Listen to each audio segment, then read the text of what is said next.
Africa Content TV.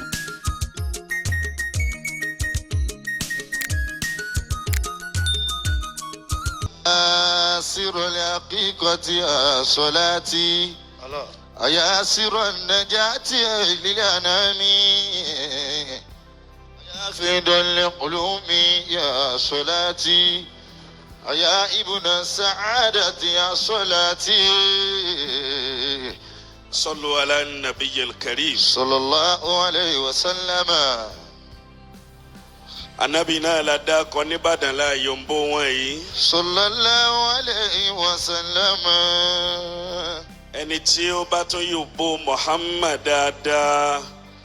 Àwa náà ó ṣe 60, a ṣe 70, a ṣe 80, ẹ yombo wọn kó lókè dáadáa. Sallallahu alayhi wa sallam. Ìbàdàn la wà, a sì nífẹ̀ẹ́ Muhammad dáadáa nìbàdàn. Sallallahu alayhi wa sallam. Sẹ́rí ẹ̀yin tẹ́ ẹ tún bá nǹkan sáárá sànàbí yẹn. Gbogbo orí ó máa wá yín kiri ni. Sallallahu alayhi wa sallam. Mo kí àlùfáà wa al-Imam Basunu. Salamun alaykum sunnatun nabawiyyatun.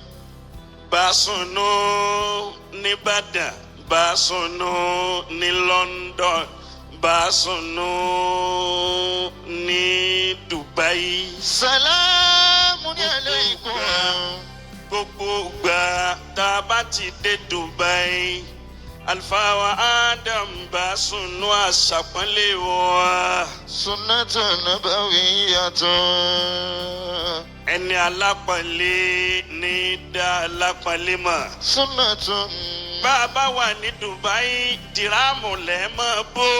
Sunnatun. A máa wà ní Nàìjíríà, dọ́là Nàìjíríà lẹ́ ń bó.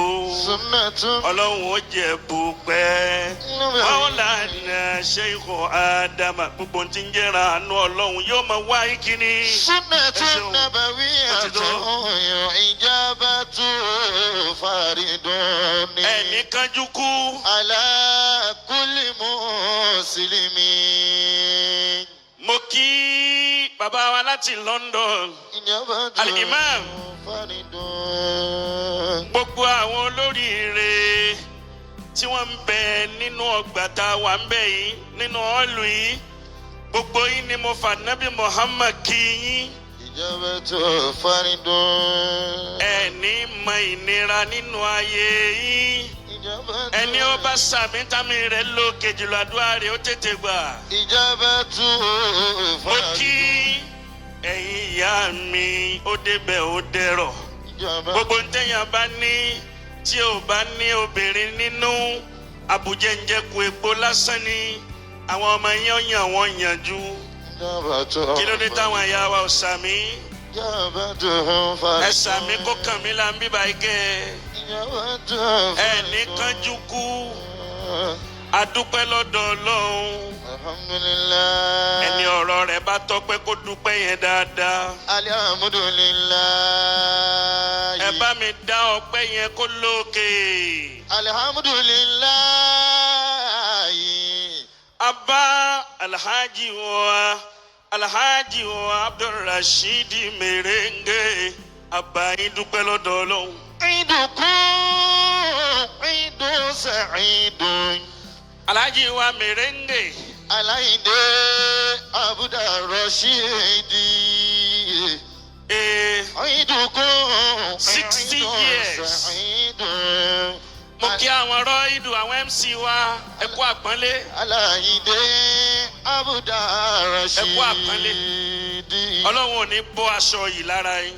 Idukun. Ẹ jọ̀ọ́. Idu sa'idun. Ìbejì ni wọ́n, àwọn méjèèjì náà ni wọ́n sì jọ pé 60 years lénìí. Kó bá a kàrá. Idu sa'idun. Ọdún èyí tẹ́ ẹ ṣe lónìí, ọdún oríire ni, ọdún dùnnú ni fún yín. Aláìdé Abdulrasheed.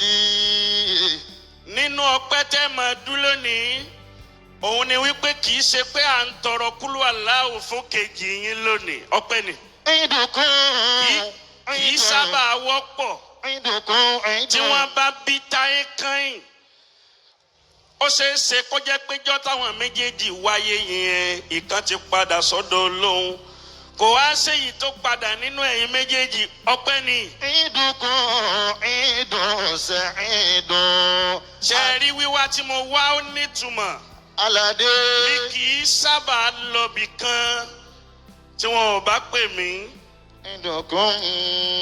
Àmọ́ bí ọdún bíi méjì sẹ́yìn èmi àti Alhaji wa Mèrèǹgè ìrìn àjò pawápọ̀ ní Dubai.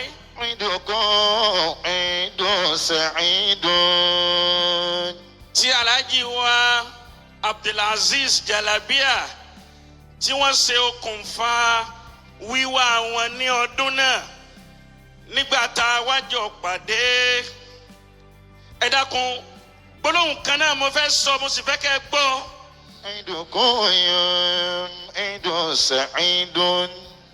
Yàrá kan náà la jọ ń sùn.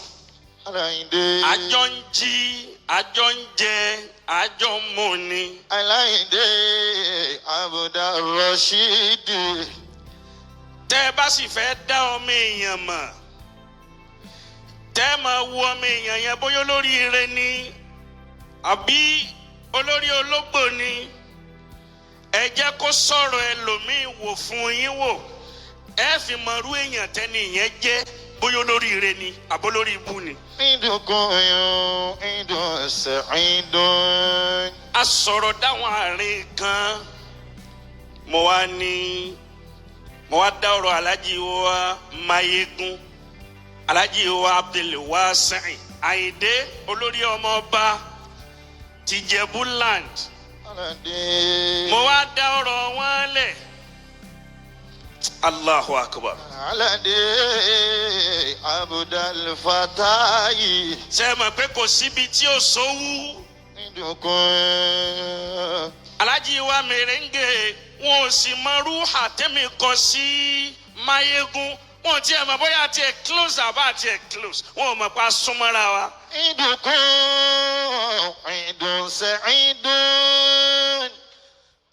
Wọ́n wá ń sọ̀rọ̀ Mayegun.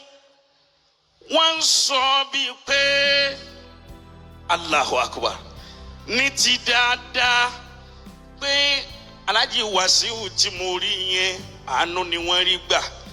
Àánú tí wọ́n rí gbà yẹn wọ́n gbà látọ̀dọ̀ Ọlọ́run, àmẹ́ni ó ṣe sábàbí rẹ̀ náà ní Àyìndé Barrister.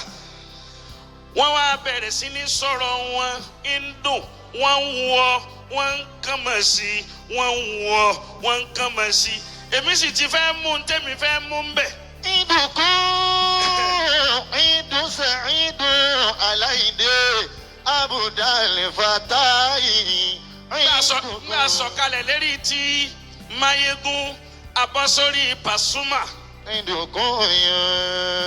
Ọ̀rọ̀ tó dáa ni wọ́n sọ nípa Ajá Abdulwasi Pasuma. Àkó olórí Haji Pasuma abọ́sórí tani Saheed Òṣùpá Haji Saheed. Aládé Abdul Fatahi.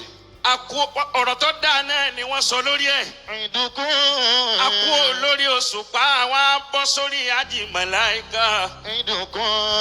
Haji Abdulrasheed wa ń sọ fún mi níjọ́ yẹn wípé ṣé ẹ rí gbogbo wa tẹ́ ẹ rí wọn ni àánú Ọlọ́run làwọn rí gbà. Ẹni tí ń bá ń bẹ láàrin àwọn tí ń bá ń sọ̀rọ̀ ara wọn lẹ́yìn láì dá lẹ́yìn náà ni ọmọ wa bàbá. Ẹ̀yìn lẹ́yìn náà ni ọmọ wa. Ṣé bẹ́ẹ̀ rí pé bẹ́mi ti wà yìí àwọn ò rí tẹnìkan rò bí àwọn ti ń kilẹ̀ lẹ́kọ̀ọ́ àwọn náà ń kilẹ̀ ń bàdàn yà. Èmi wá gbọ́ gbogbo ẹ̀ mo mú sọ́wọ́ báyìí mo ní aṣọ lórí eré lélẹ́yìí. Aláìdé. Ahọ́n tẹ́ fi bá mi sọ̀rọ̀ lánàá o ká ní sọkúsọ lẹ sọ ni màmá ròyìn yín káàkiri gbogbo ayé ni. Òun náà lẹ wá jẹ lónìí. Aláìdé. Tẹ́ ẹ bá rẹni tí ń fáyìn ní gbogbo ìgbà tí ń be happy ní gbogbo ìgbà Bájí Rashidi tí ń fáyìn lẹ́gẹ́lẹ́gẹ́ kan tó nǹkan ṣe. عندكم èmi ò rí bí téèyàn ti tọ̀ gbogbo nǹkan kan ń zẹ̀zẹ̀.